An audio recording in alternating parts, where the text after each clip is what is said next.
বর্তমান সরকারের আমলে আমলাতন্ত্রের একটা ভয়ঙ্কর রকমের ক্ষমতা তৈরি হয়েছে এবং রাজনৈতিক নেতৃত্ব নিজেরাই সেই ক্ষমতাটা তাদের হাতে তুলে দিয়েছে। তার মানে 2 থেকে 3 বছরের ব্যবধানে আমলাদের বেতন ভাতা এবং অন্যান্য সুযোগ সুবিধা বাবদ রাজস্বের 19 × 2 = 38, মানে দ্বিগুণেরও বেশি টাকা এখন চলে যাচ্ছে রাইট। আমলাদের। বাংলাদেশের আমলাদের গাড়ি বিলাস আপনি চিন্তা করতে পারবেন না কোন জায়গায়। আমাদের কথা হলো যে সরকারি ভাবে জনগণের টাকায় যে ক্রয়গুলো করা হয় এগুলো পার্লামেন্টে উত্থাপন করা হোক এবং জনসমক্ষে প্রকাশ করা হোক। ক্ষমতার অপব্যবহার নিয়ে কথা হচ্ছিল এতক্ষণ ধরে। তো আজকে আরেকটা নিউজ আমার চোখে পড়লো, সেটা হলো ডিসি ইউনোদের জন্য দামি গাড়ি কেনা নিয়ে লুকোচুরি। দ্যাট মিনস হলো যে ক্রয় সংক্রান্ত যে পারচেস কমিটি আছে তার সেখানে সরকারি যে কোনো ক্রয়ের প্রস্তাব উত্থাপন করা হয়, কি ক্রয় করবে করবে না। কিন্তু এই প্রস্তাবটা অনেক আগের থেকেই হচ্ছে, ইলেকশনের আগের থেকেই বলা হচ্ছিল। তখন বলা হয়েছিল যে কি ইলেকশনের কাজে ব্যবহারের জন্য এগুলো লাগবে, এই জন্য ক্রয় করা হবে। ইলেকশন চলে গেছে, কেনা হয়নি। কেন কেনা হয়নি? তখন কিন্তু বলেছিল যে আমাদের দেশের এখন ডলার সংকট, আমাদের টাকা পয়সা সংকট, আমরা বিদেশিদেরকে বা বিদেশি যে সংস্থাগুলো আছে তাদের কাছে আমরা ঋণে পড়েছি, এবং আইএমএফ ওয়ার্ল্ড ব্যাংকের তো ঋণ আছেই। সব কিছু মিলে আমাদের দেশে কিন্তু অর্থনৈতিক অবস্থা খুবই খারাপ, সবখানেই বলা হচ্ছে, সরকারও স্বীকার করছে। সেই সময়ে কেন মানে ডিসি ইউনিয়নদের জন্য দামি গাড়ি কিনতে হবে, 1 নম্বর প্রশ্ন। আর 2 নম্বর, যদি কিনতেই হয় সেই ক্ষেত্রে লুকোচুরি কেন? কেন ক্রয় সংক্রান্ত কমিটির যে লিস্ট আছে সেই লিস্টে এটা ওঠেনি? গোপনে এটা জাস্ট টেবিলে উত্থাপনের মতো করে উঠানো হয়েছিল। প্রতিমন্ত্রী, অর্থ প্রতিমন্ত্রী বলেছেন তিনি জানেনই না, ওয়ারেস জনপ্রশাসন মন্ত্রী এবং অর্থমন্ত্রী দুজনেই এটাতে সিগনেচার দিয়েছেন। এই যে লুকোচুরি, এটা আসলে কেন? আমি এবারও যাচ্ছি রেজা ভাইয়ের কাছে। প্রথমে রেজা ভাই। লুকোচুরিটা কেন? এটা হলো সরকারের কাছে এখন টাকা নেই, সেই কারণেই লুকোচুরি। সরকারের কাছে যদি রিজার্ভ ভালো থাকতো, নগদ টাকার একটা যোগান থাকতো, তাহলে যেটা করতো এইসব সমালোচনা লেখালেখির পাত্তাও দিত, ঠিকই দিয়ে দিত। আরেকটা লুকোচুরির কারণ হলো আইএমএফ। আইএমএফ এখন মানে যেটাকে বলে যে অপ্রয়োজনীয় ব্যয়, রাষ্ট্রের জন্য অনুৎপাদনশীল খাতে ব্যয়, এগুলোর জন্য চেপে ধরেছে সরকার। এটাও আরেকটা কারণ। ফলে তাদেরকে দিতে হবে, কারণ তাদেরকে দিয়ে তো নানা সুবিধা সরকারের হয়, নির্বাচনকালীন হয়, নির্বাচনের আগে হয়, পরে হয় ইত্যাদি। বর্তমান সরকারের আমলে আমলাতন্ত্রের একটা ভয়ঙ্কর রকমের ক্ষমতা তৈরি হয়েছে এবং রাজনৈতিক নেতৃত্ব নিজেরাই সেই ক্ষমতাটা তাদের হাতে তুলে দিয়েছে। এবং অত্যন্ত দুঃখজনক ভাবে যে ক্ষমতাসীন রাজনৈতিক নেতৃত্ব পুরোটাই আসলে সরকারের মধ্যে বিলীন হয়েছে। And সরকার বলতে তো মানুষ এখন জেলার এসপি টেসপি এদেরকেই বলে, ডিসিএসপি দেরকেই করছে। বিসিএস এডমিন ক্যাডার রাষ্ট্রের মালিক হয়েছে। রাষ্ট্রের মালিক এখন আর জনগণ। তারা যা চায় তাই পায়, এবং তাদেরকে সন্তুষ্ট করার জন্য সরকার আইন পরিবর্তন করে, তাদের জন্য নতুন বিধি তৈরি করে। এমনকি এদের ব্যবহার দেখেন সাধারণ মানুষের প্রতি। তথ্য অধিকার আইনে তথ্য চাইলে তারা শাস্তি দিয়ে দিচ্ছে যে কোনো জায়গায় আদালত বসলে। এই পর্যায়ে চলে গেছে তা। এবং অন্যান্য ক্যাডারদের সাথেও তাদের কিন্তু ভয়ঙ্কর রকমের একটা দূরত্ব তৈরি হয়েছে। এবং সরকার মনেই করছে যে এরাই আসলে তার লোক। BCS admin, police, military, answer ইত্যাদি। একটা প্রচন্ড রকমের যেটাকে রেজিমেন্টেড গভর্নমেন্ট বলা যেতে পারে, সেটা হয়ে গেছে। আওয়ামী লীগ নেতারাও কিন্তু, আওয়ামী লীগ দল হিসেবেও কিন্তু এদের প্রতি একটা সাংঘাতিক রকমের অনুগত একটা দলে পরিণত হয়েছে। এবং রাজনৈতিক নেতারা দেখেন কোনো কিছু করলে তাদেরকে ধরতে 2 মিনিট সময় লাগে না। কিন্তু এই সরকার আইন করেছে যে এদেরকে গ্রেফতার করা যাবে না, সরকারি কর্মকর্তাদের ঊর্ধ্বতন কর্তৃপক্ষের অনুমোদন লাগবে। নিজেরাই যদি নিজেরা এইভাবে সঁপে দিতে পারে তাহলে সেখানে যে কাণ্ডটা ঘটবেই। উপজেলা লেভেলে কর্মকর্তারা যান, তাদের একই লেভেলে কিন্তু ডাক্তাররা যোগ দিচ্ছেন, তাদের একই লেভেলে কৃষি কর্মকর্তারা যোগ দিচ্ছেন। তারা সাইকেলও পায় না, আর এদের জন্য একেবারে কোটি টাকা দামের কাজ। কেন কিনতে হবে?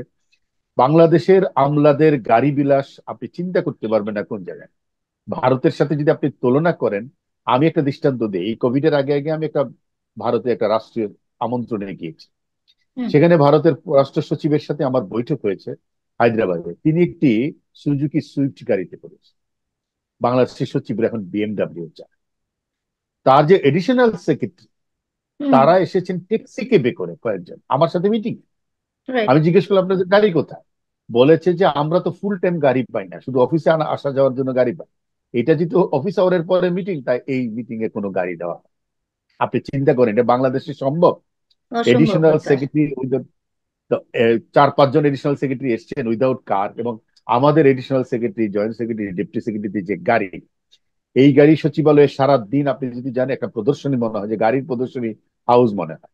হুম এবং হুম। আমলাতন্ত্রকে এই ভোগ বিলাসে অভ্যস্ত করা হচ্ছে, এবং তাদেরকে একটা ধারণাই দেওয়া হচ্ছে। আপনি যে কোনো অফিসারের সাথে এখন কথা বলবেন এডমিন ক্যাডারে, একেবারে নতুন যে আজকে যোগ দিয়েছে, সে মনে করে রাষ্ট্রটা তার আর কারণ না। সে মানুষকে স্যার ডাকতে বাধ্য করতে চায়, সে স্যার ডাক শুনতে চায়, অতি সম্মানজনক ব্যক্তিকে অন্যদের কিছু তুচ্ছ-তাচ্ছিল্য করে অপমান করে। এবং সে ক্ষমতাসীন রাজনৈতিক দলকেও যে খুব একটা পাত্তা দেয় তাকে। প্রচুর মিটিং আছে, খবর পাবেন আপনি, জেলা প্রশাসকরা যান না এমপিদের ডাকে, তারা তাদের একজন জুনিয়র লেভেলের কর্মকর্তা পাঠিয়ে দায় সেরে ফেলে।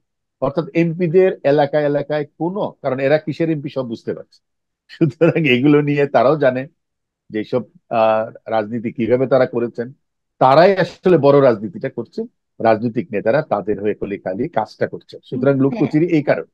হ্যাঁ, আগে দেখা যেত রাজনৈতিক নেতাদের অনেক ক্ষমতা বা তাদের কথার অনেক মূল্য। এখন হুম। রাজনৈতিক নেতারা বরং আহ, সরকারি কর্মকর্তাদের কথা শুনেই সব করে। আমি সেলিম ভাই আপনার কাছে যাচ্ছি, এই বিষয়টায় আপনার দৃষ্টি আকর্ষণ করছে। যেটা ভাই যতটা বলবেন আসলে এখানে বলার তেমন কিছু থাকে না, কারণ যেটা ভাই পুরোটাই বলে দিয়েছেন। এই সরকারি যে আমলা ব্যুরোক্রেটিক ক্যারেক্টার বা ব্যুরোক্রেসি যে আধিপত্য এই সরকারি, এটা তো আজকে একদিনে হয়নি। আজকে 50 বছর হলো দেশটা স্বাধীন হচ্ছে, 52 বছর হলো।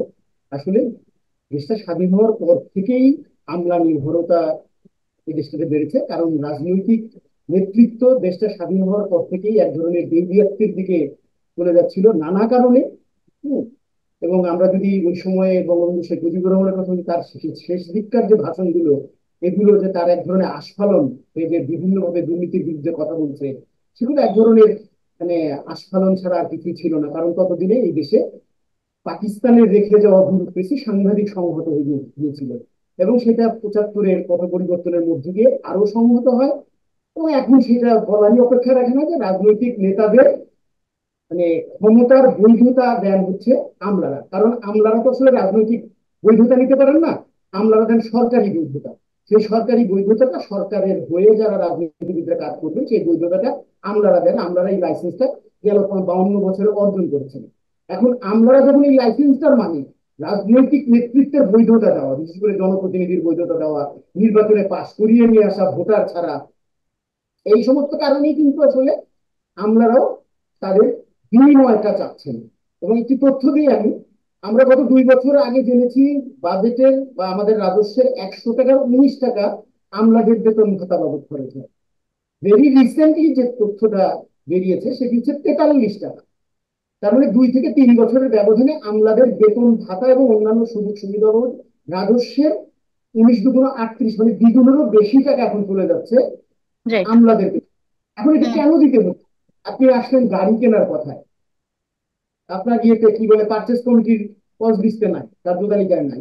তারপরে এখানে সিগনেচার করছেন জনপ্রশাসন প্রতিমন্ত্রী, সিগনেচার করছেন স্বরাষ্ট্র প্রতিমন্ত্রী। তাহলে কিভাবে হচ্ছে?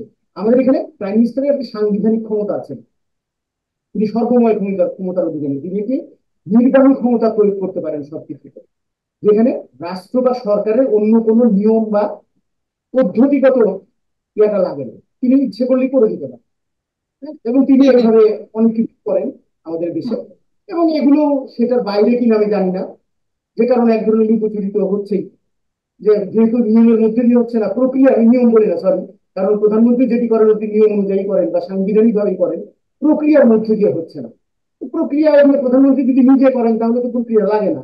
আমি জানি না এটা উনি করেছেন কিনা বা উনি ওটা করবেন কিনা বলে মত দিয়েছেন, এরকম আমি জানি না।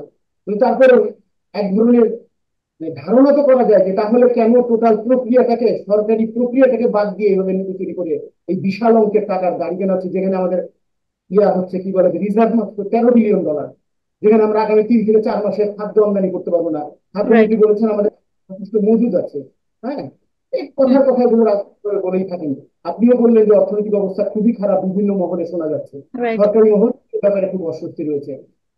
আমাদের কথা হলো যে সরকারি ভাবে জনগণের টাকায় যে ক্রয়গুলো করা হয় এগুলো পার্লামেন্টে উত্থাপন করা হোক এবং জনসমক্ষে প্রকাশ করা হোক। জনগণের টাকায় কেনা, জনগণের টাকা ব্যবহারের দায়বদ্ধতা জবাবদিহিতা নিশ্চিতের জায়গাটি ডেভেলপ করা হোক।